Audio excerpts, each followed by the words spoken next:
CSRA and WJBF News Channel 6 for the annual Stuff the Bus event. Visit WJBF.com/StuffTheBus through July 20th to donate to schools in our community. After the event, our incredible companies and volunteers will help distribute all donations to students in Richmond, Columbia, Burke, and surrounding counties. Stuff the Bus is sponsored by WJBF News Channel 6, United Way of the CSRA, and our Giving Your Best partners. It's TV's biggest morning party, live with Kelly and Mark. With big stars and...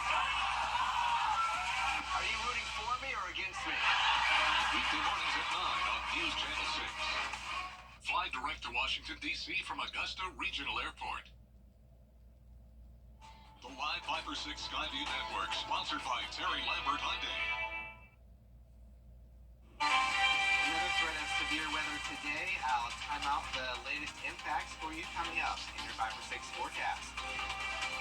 Right now on News Channel 6 and 4, Augusta leaders agree to review the city's charter, but how much will it cost?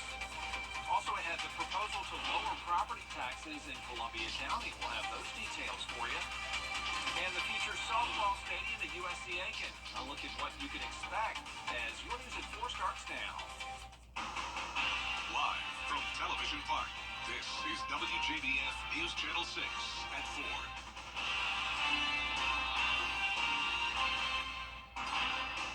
Good afternoon, everybody. I'm Brad Means. Thanks for joining us. Jenny is off today, as coverage you can count on begins in Augusta, where commissioners are getting a look at what it might take. Would be up to state lawmakers.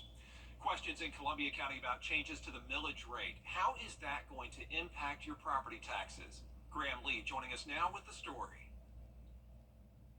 Well, county leaders at Tuesday night's meeting started discussions about rolling the millage rate back. So property owners are trying to figure out what exactly this means for those taxes. Now, keep in mind, the millage rate is the amount of taxes you pay per $1,000 of a property's value.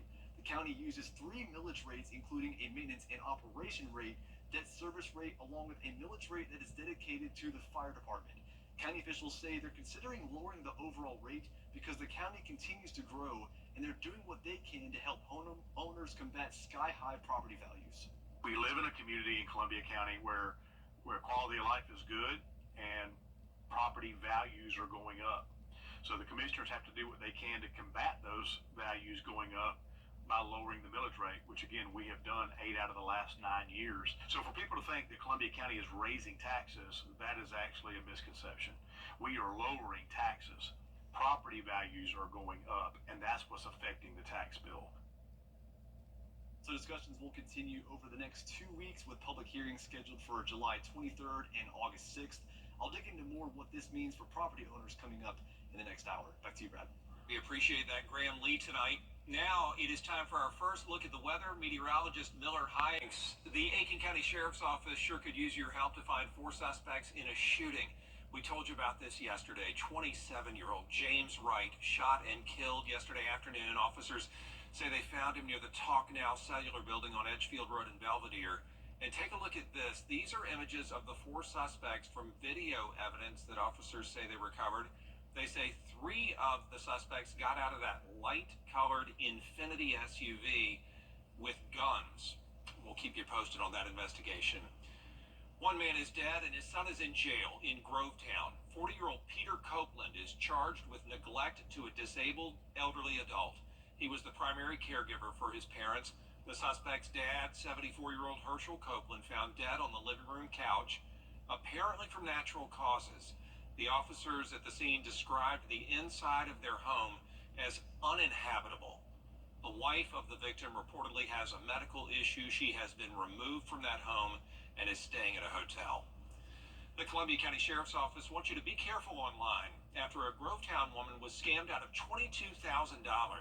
An investigator says a fake Microsoft Windows said that she'd been hacked and it popped up on her computer. 81 years old. After calling the 1-800 number on the Windows, scammers who said they worked for Microsoft swindled her into buying $22,000 worth of gift cards to get her money back from this hacker that didn't even exist. And the scammers ended up taking her money. They used the pins on all those gift cards and cashed them in. The Sheriff's Office wants this to be an example for others. You don't have to be an elder to be a victim of this kind of crime. You never give gift cards or gift card numbers to anybody unless they're the person that you're sending them to for their birthday. When you get somebody that wants you to do that, hang up on them. Yeah, just hang up on them. This is so sad. The investigator says it's going to be tough to get the victim's money back in cases like this, but they're going to keep investigating. Updates to the new USC Aiken softball field should be finished by next spring. Bria Smith talked to school leaders and has the details. Leaders within the athletic department at USC Aiken say the field will be ready by spring season and a hit out of the park for their players. The idea for the new field started when the National Guard Cybersecurity Center at USC Aiken laid down its roots. It moves the Lady Pacers softball team across the Convocation Center. Construction is already in progress, and the athletic director is excited for what's to come. So the facility that we're building is made for softball. It's going to be synthetic turf field. Satcher Field was repurposed from a baseball field into a softball field. So the dugouts were originally set up for baseball, and they weren't quite at the angle they had needed to be in. The dimensions may have been a little awkward, but this field is being built right from the start as a softball facility and a first-class softball facility for sure. Those a part of USC Aiken are confident this new field will be a home run.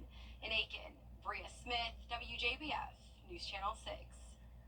It is that time of year again for children to get their updated immunizations for the upcoming school year, and local health departments are hard at work trying to make it easier for parents to get those kids vaccinated. Doctors say if you're unsure of the shots that your child needs, the health department is here to help.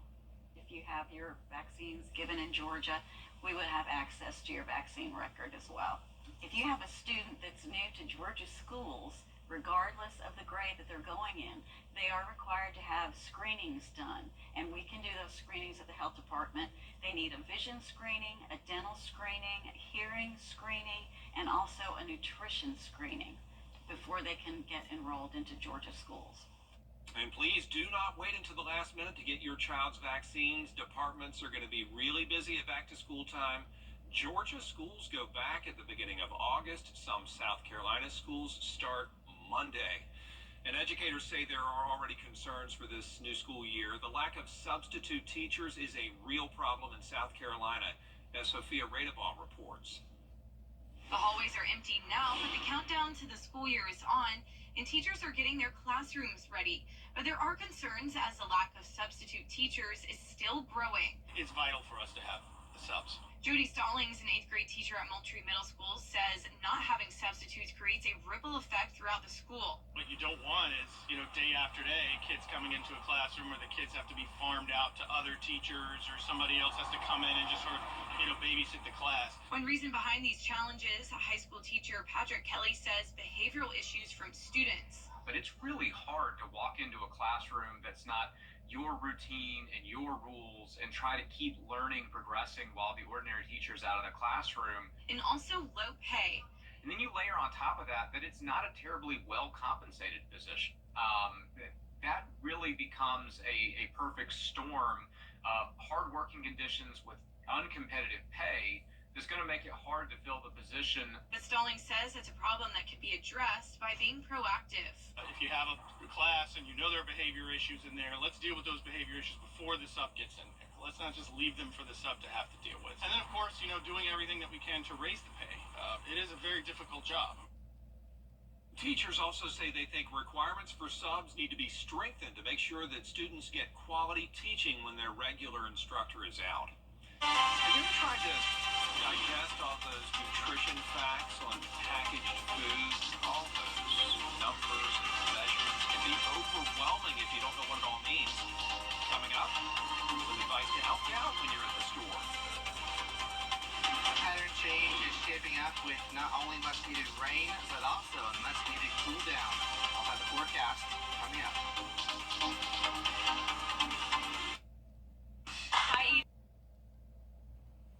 Welcome back, everybody. If you've ever read the nutrition facts on the back of packaged food, then you know there is a whole lot of information listed. Look at this. It's apparently from a gigantic container of pretzels.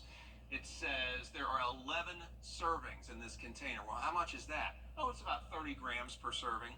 30 grams, how much is that? About 24 pretzels. You think people count pretzels out to make sure they're just getting that one serving? It can be mind-boggling. That's why Carolyn Murray went to a dietitian for some advice to keep in mind when grocery shopping. So the biggest thing is looking at the portion size, because it's very confusing sometimes, and the food labels have morphed over time. So you may see two food labels on the back of a package, and one is for the entire package, and then one is for that actual serving. Cerrone says everyone is going to be looking for different things on the nutrition facts label. For example, someone with diabetes may pay special attention to the added sugars and total carbohydrates. Meanwhile, someone doing keto may be more focused on the fat content. As far as what to avoid, she recommends steering clear of any foods that have saturated fats and trans fats. On the flip side, you should pay attention to the fiber amount. The more, the better. She says it can be helpful to set some parameters for yourself ahead of time, like how many calories you want to consume. That way, you know exactly what to look for and won't be overwhelmed. Sometimes you have to make compromises. Sometimes you have to make the best decision based on what that food is and what's available and kind of go from there. But over time, as you become more proficient in it and you have a better idea of certain brands and certain stores, it's going to be a little bit easier. But in the very beginning, it does take a little bit of time and takes a little bit of investigation to kind of exactly know what you're looking for. Excellent advice there. And now I am craving pretzels. Experts say it's important to look at both sides of packaged food as well, because what's advertised on the front might not include everything that is actually inside. Also, when you just don't want to fool with it anymore and you're in doubt and you have serious questions, just reach out to a dietitian. They actually can come up with a full-on plan to meet your needs and keep you in the best health possible. Weather headlines on WJBF News Channel 6. Brought to you by Hickson Roofing. If your roof needs fixing, call Mr. Hickson. Miller, thanks. Still ahead, live coverage from the Fiserv Forum in Milwaukee, where the Republican National Convention continues. A car wreck can hurt your future. And making the right call after your accident can be the most important decision of your life. Call George Sink Injury Lawyers at all nights. You can call nights, weekends, 24/7. Let them take care of everything while you get better. The Live Viper 6 Skyview Network, sponsored by Terry Lambert Hyundai. We're tracking pretty numerous thunderstorms all across the CS area, especially our northern viewing area. Look at Live Viper 6, I'll show you the review storms ahead and what we expect. Right now on News Channel 6 at 6, a charter review approved in Augusta. How the University of Georgia is assisting in the process. As your News at 6 starts now. Live from Television Park, this is WJBF News Channel 6 at 6. Good evening, everybody. I'm Brad Means. Thanks for joining us. Jenny is off tonight. Coverage you can count on begins with commissioners approving a charter review committee to update the rules for consolidated government. George Escala has the story. Experts from the Carl Vinson School of Government telling Augusta a charter review should happen, but it could take a year and a half and cost up to $200,000. It's worth it because in the 28 years we've never had any form of review. Typically, governments that do it every 7 to 10 years. So this just makes sense, and I think we're at a crossroad right now in our government. City leaders getting expert advice on changing the charter, but we're told any changes would only be recommendations and would have to be approved by state lawmakers. I think it's time that we look at the charter and consider it. My concern would be just to make sure it's open to the public. The experts telling commissioners to get the public involved. The mayor and commissioners could make appointments to an independent charter review committee. We are the elected representatives, and we have to pick someone to represent us in this manner. But others oppose having city leaders pick the committee and feel the experts at the School of Government should recommend any charter changes.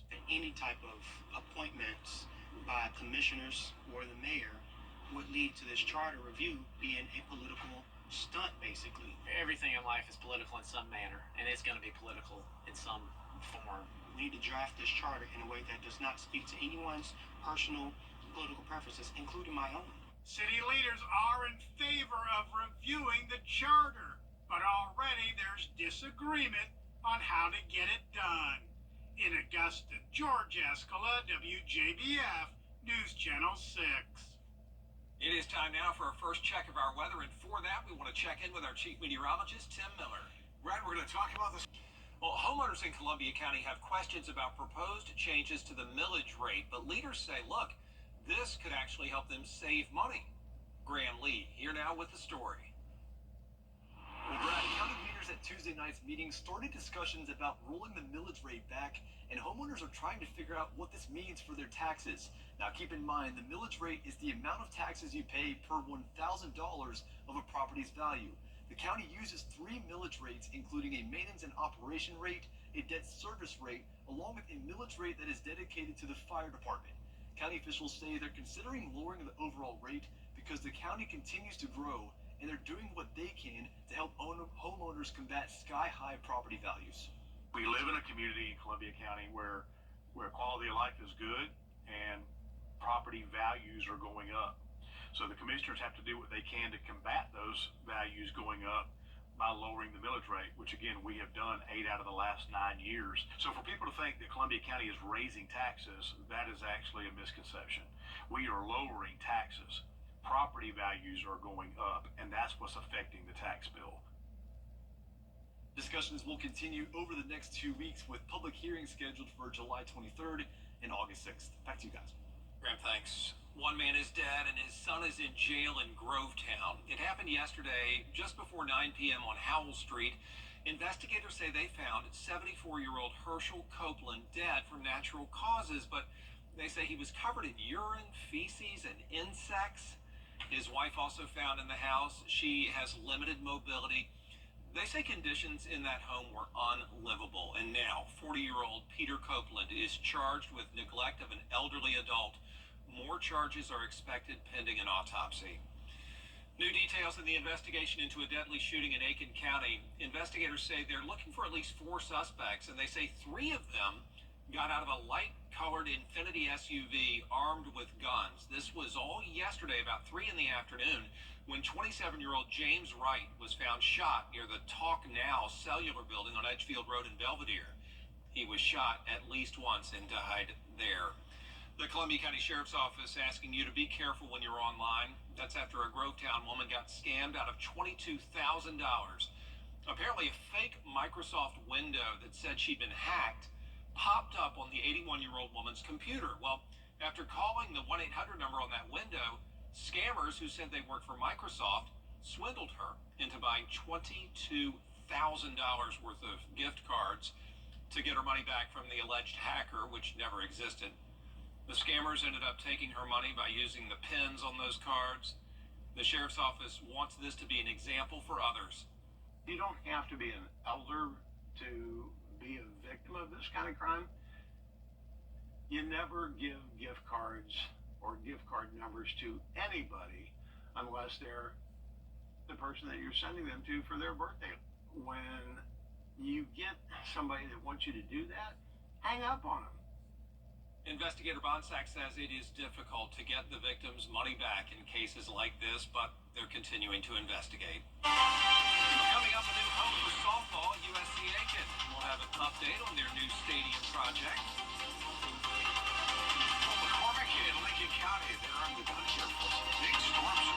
Special weather center indicates some gusty winds up to 60 miles per hour. Some frequent lightning and some very heavy rain. We'll talk more about that in the 6 forecast.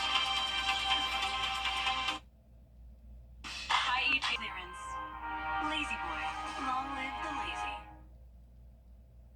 An update now on the new USC Aiken softball field. The idea for that new field started when the National Guard Cybersecurity Center came to USCA.